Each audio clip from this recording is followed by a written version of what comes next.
Welcome, everybody. This is Coach's Corner. So you have Malik and myself, Ashley, with you today. We are going to take you through and Lila. Thank you for showing us those. We are going to take you through one topic today. It is about resistance. And of course, we always start off with the quote of the day. So we're going to start you guys off with that. Our quote today is actually from a pretty well-known coach. If you've ever watched college basketball, it's John Wooden. He coached UCLA for many, many years.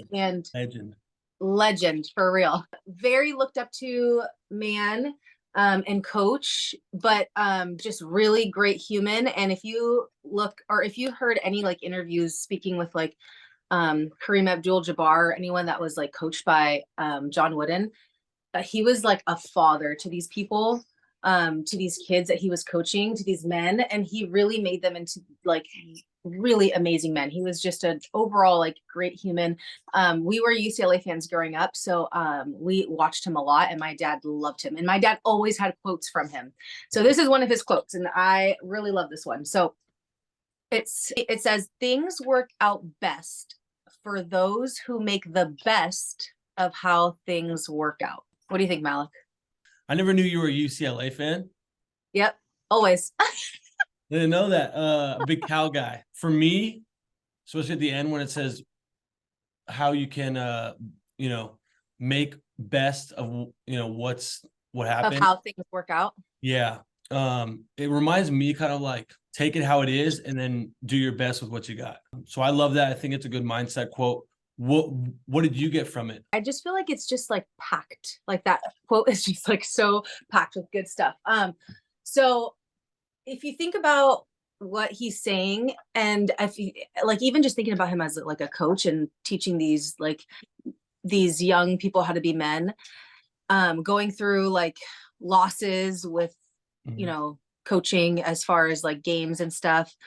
If you make the best of how things work out, so like let's just say you lose a game, with that loss can come a lot of growth. With that loss, you can go back and look at the tape, right? You can go back and look at what went wrong. You can go back and see maybe what you could do better. So making the best of how things worked out, making the best of that loss is figuring out what happened and how you can grow from it and what you can do better. And I feel like that can be applied to like so much in life. Yeah. Mr. Potato Head, by the way, if you're wondering. I was wondering what that was. I was like, what toy could that be? No, but Mr. Potato Head is gonna work out the best of what he's got right now. Oh my God. No, but it's good because like also that quote brings into like how can you improve in no matter what situation. Like if something happens, if something bad happens, because if you go in the other direction, right? Oh, I lost a game, or I lost, went for this job and I lost the job, or whatever it is in life. You can get down on yourself and you can identify with it. You could say, this is who I am. Or like you said, get better from it, learn from it, and see what you could do differently. Yeah, now you're a coach. So this could be like, this is like you. Oh, I might have a chance. I might have a chance to go back play. I'm just kidding. But what can you teach the kids? But yeah, 100%. Isn't it so cool? Because I feel like that is such a huge mindset shift, because you could literally take that loss and it could derail you to a certain extent, right? Or you can take that and just say, like, let's just say also like in life, something happened. Right. You could take that and say, well, it wasn't for me. I didn't get that job. Well, it wasn't for me.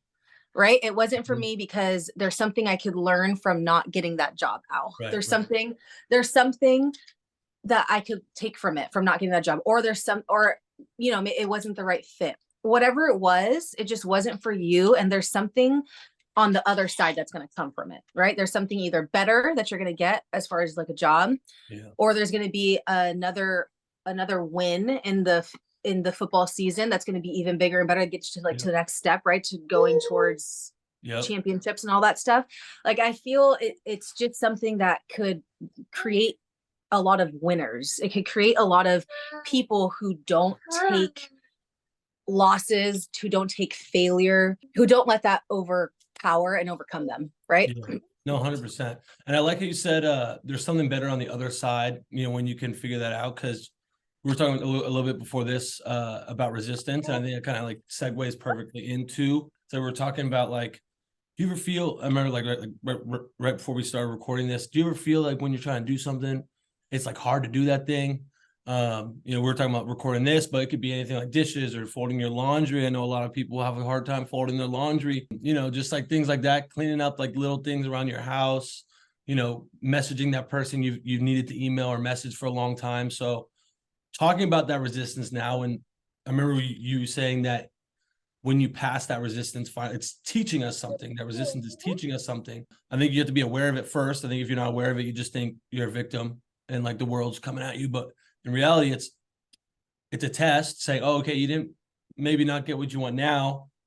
Let's reflect and see what we can change to get whatever we're trying to get to. Yeah. Talk about resistance a little bit, because I think you had a couple good points when we were talking before about like pushing past. Yeah. Also, like what you just said, I feel like a lot of people, especially now, are instant gratification and things. I almost like think things just come easy or should come easy to them, right? But like what people don't realize, and what like probably our parents and like the generation before us all went through, was like the hardship of like going through the hard to get to where you are now, right? Like you're not just given things in life. And a lot of people, especially where we live, it could be that they're just given things, so they're not used to that resistance, but the resistance is good. I was about to say, you gotta be aware. They're not even aware of it sometimes. Yeah. Like that resistance, to be aware that it's good for you, to be aware that that resistance is something we need. We like, through resistance, you grow. Through, having resistance in your life is how you get better and stronger. And I mean, talk about resistance training, right? We're both trainers. I was thinking about this whole time. You talk about working out. It's hard and it sucks. And like I'm super sore now. I feel like I can barely lift my arms up, and I have a baby to carry. Like it's hard. And it's little tangent. Good catch. Little tangent. You multitask incredibly well. I just want to let everyone, I don't know how the heck you're doing everything that you're doing right now. I'm like here trying to focus, and I'm like have my cup of coffee. I'm freaking out. You're over there. It's like 2 kids. It's easy peasy. I'm like, but yeah. This is my resistance. Strong resistance. I don't know how so you're gonna get stronger no matter what. So that's good. But yeah, right? I'm growing.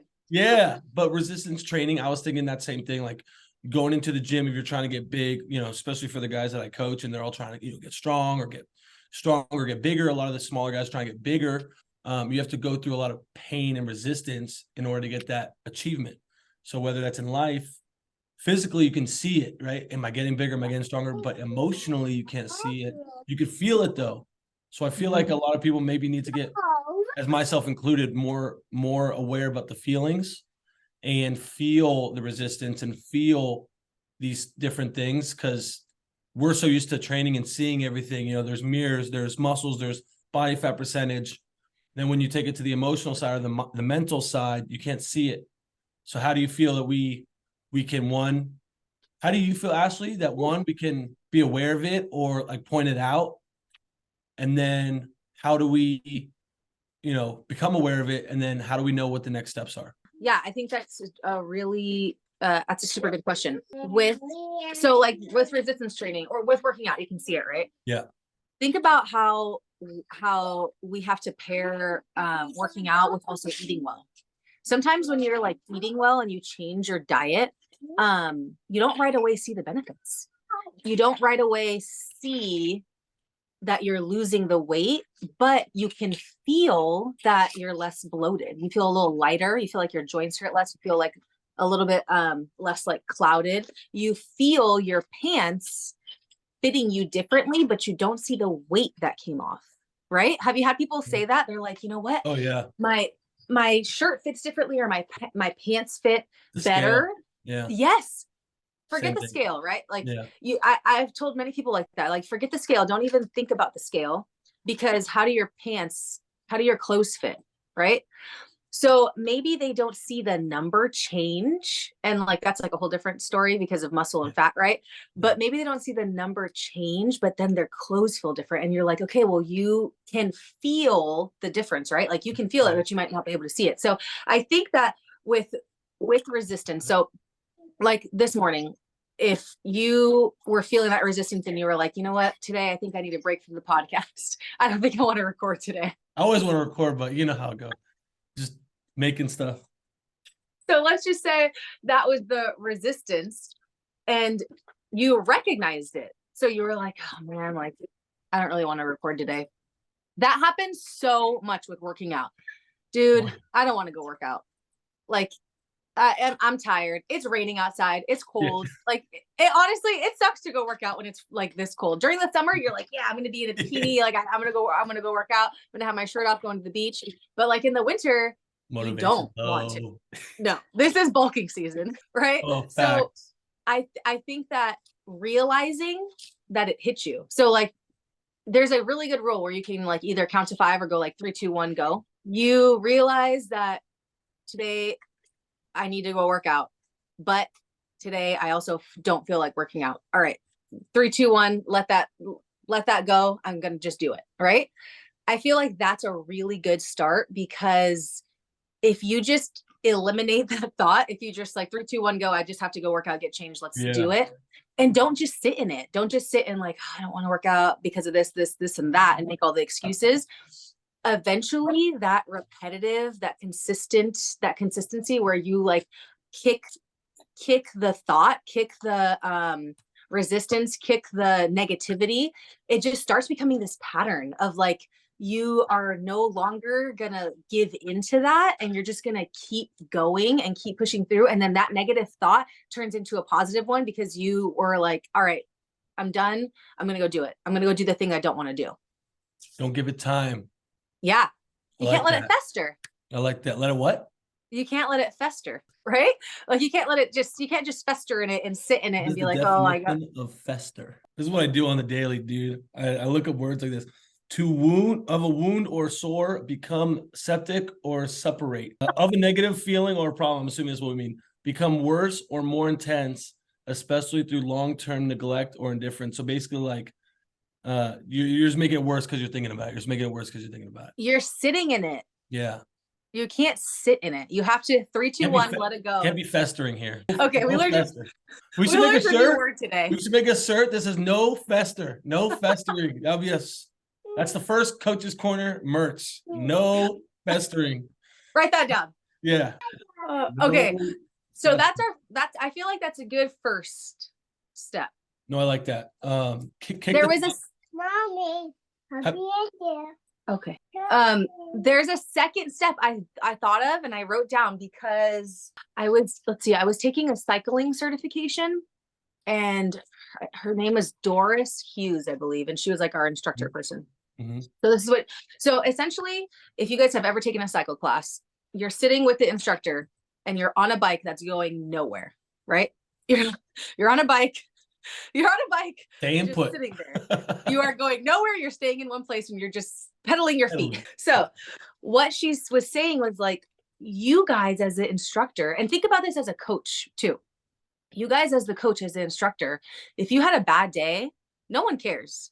You are coming in and they're there because they want you. They want that energy. They want that inspiration. They want you to take them through a class. They want you to take them through a workout. Right. And if you had a bad day, you got to throw that out the window. Like you have to show up. Like we have to show up for our people. Right. Yeah. Show up for this podcast, show up for people listening, show up for our, in our classes, and show up for your team. So what she said was, I really loved this. I feel like it's really profound. If you're going through some adversity, if you're going through some resistance, write down 10 reasons why that adversity is working for you. 10 reasons. And 10 reasons can be really hard, actually. And that's why she said it. 10 reasons, because you have to really work and think and fight through that adversity to write down 10 reasons of why it's working for you. So Maybe you didn't get a job. You have to write down 10 reasons why not getting that job is working for you, why it's benefiting you. One, it could be, there's something better.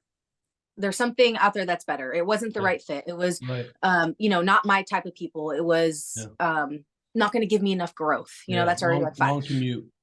Exactly. Yeah. It could be, there's so many different things, but in the moment, not getting that job might feel like really hard. So having to sit and think of those 10 things is going to get you out of it, right? It's going to get you out of that negative aspect, or not out of that negative feeling. Yeah. And you're going to move forward, because now you're like, all right, well, it was a long commute and it wouldn't have worked for me. It wasn't my type of people that I wanted to be around. It was whatever it was. It's so hard in that moment. Yeah, it is. And so like, just literally saying 3, 2, 1, go, write down 10 reasons why this isn't working for me. You do the 10 reasons and then you're out of it. It's done. Like, I think that was so cool. Like, that was something that really stuck with me. And those being the first 2, like immediately trying to get out of that feeling, writing down why that adversity is working for you. And then after that, like I was saying, not letting it fester. That third one, like, stop sitting in it, go do something, go take a walk, go work out, go, or making that shirt. Yeah. Let's be a hoodie. No festering or something like that. Like, it's like festering, and then it's gonna have the big like 0 with the cross out of it.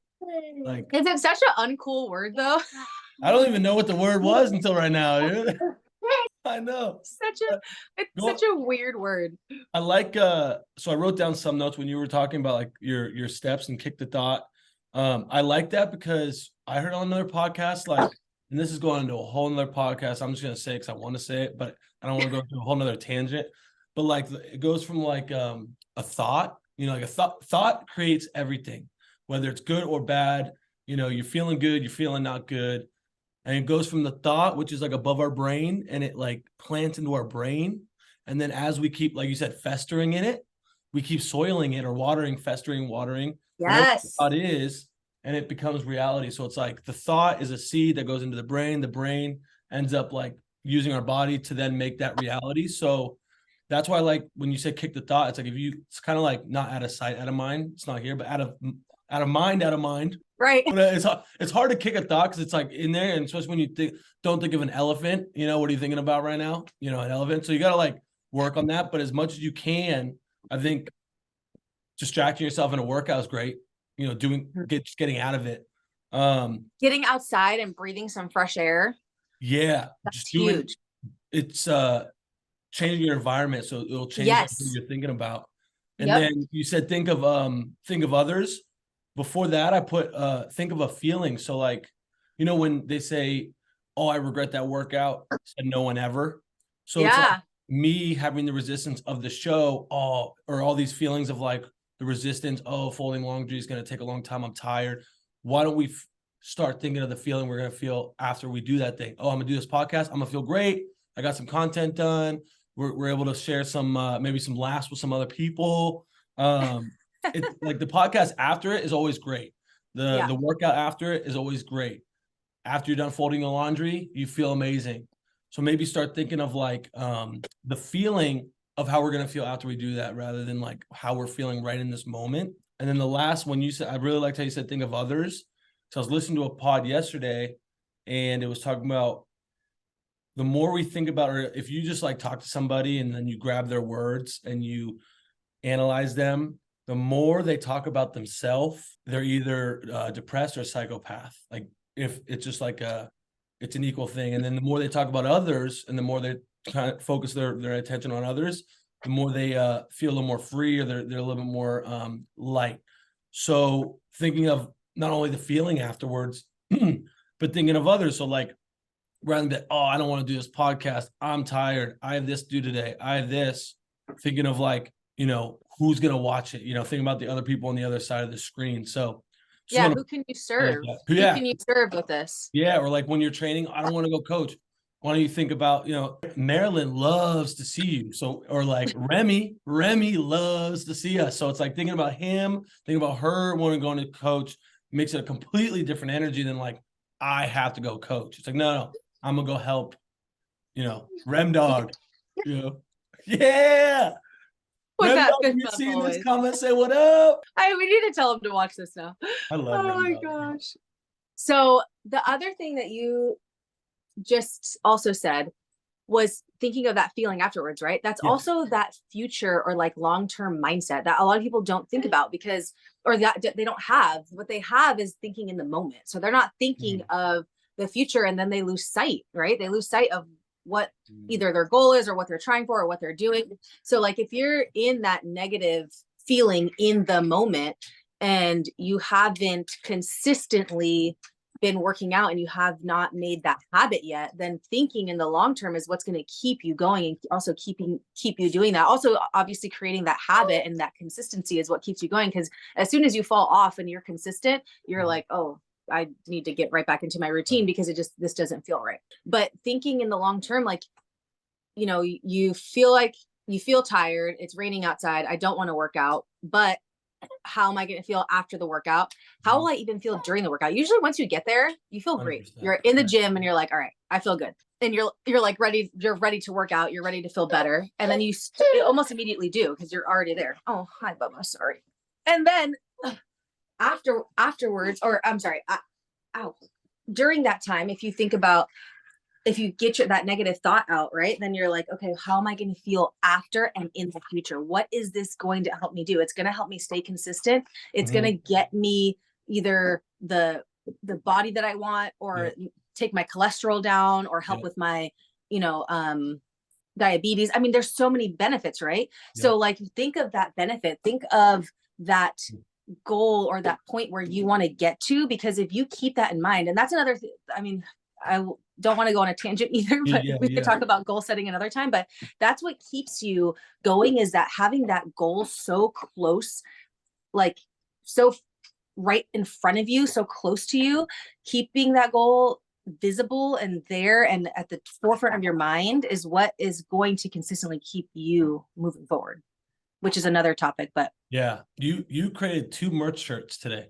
Close and clear. Yeah. You did that. No, you did that. You just said you got to be close to the vision, well, clear is the same. It was the same thing. You got to stay close to it. Yeah. We're running out of time. Zoom is telling me. So okay. 10 minutes. Okay. I feel like that was really good. And our next, what's the next one? What's the next? I really want to talk about how you talked about the seed and watering it and all that stuff that you were saying, because I feel like that was so good. Yeah, no, there's a lot there. There is. There's a lot there. And then there's also a lot. I think this was a good ending to go into goal setting. So we can start with goal setting next time. Kind of, because that's what we're going to do this time, guys. But we switched to the last minute. So goal setting. But we had some adversity today. We had some adversity. Adversity and resistance. Oh, but hey, honestly, your kids did great. I thought they were gonna sleep. They stayed through the whole show. They're professionals. To get them a little paycheck, get a little W-2. It's good. They're very distracted. It helped a lot. Yeah. Good job, you as well, multitasking. That was very impressive to watch. I'm sure that's half of the entertainment of the show is going to be watching you juggle on how you do it. But yeah, do you want to go into goal setting next episode? And then kind of talk about that seed and that thought into a seed, that seed into a tree, and then it bears fruit. Yeah, because I think that mindset and then goal setting will go good together. And I feel like hopefully you guys let us know, but that might be something you guys want to hear more about. Yes, definitely let us know. If you're watching this too and you haven't already, comment down below and say hi so we know who's watching, so we know what content to create. Don't forget to subscribe, share if you liked it. We're still getting better at those. Is there anything else I missed? No, follow us on Instagram. Are you Coach Malik? Yep. So funny. You're Coach Malik. I'm Coach Ashley with an S. And yeah, we honestly love doing this for you guys. So hopefully you can give us some more ideas of what you want to hear. We could do a Q&A soon too. Those are always fun. Good. We could, and we could do a little Instagram live. Coach's Corner. It's coming. Thank you guys for watching. Thank you, Ashley. Bye. All right, I'll see you.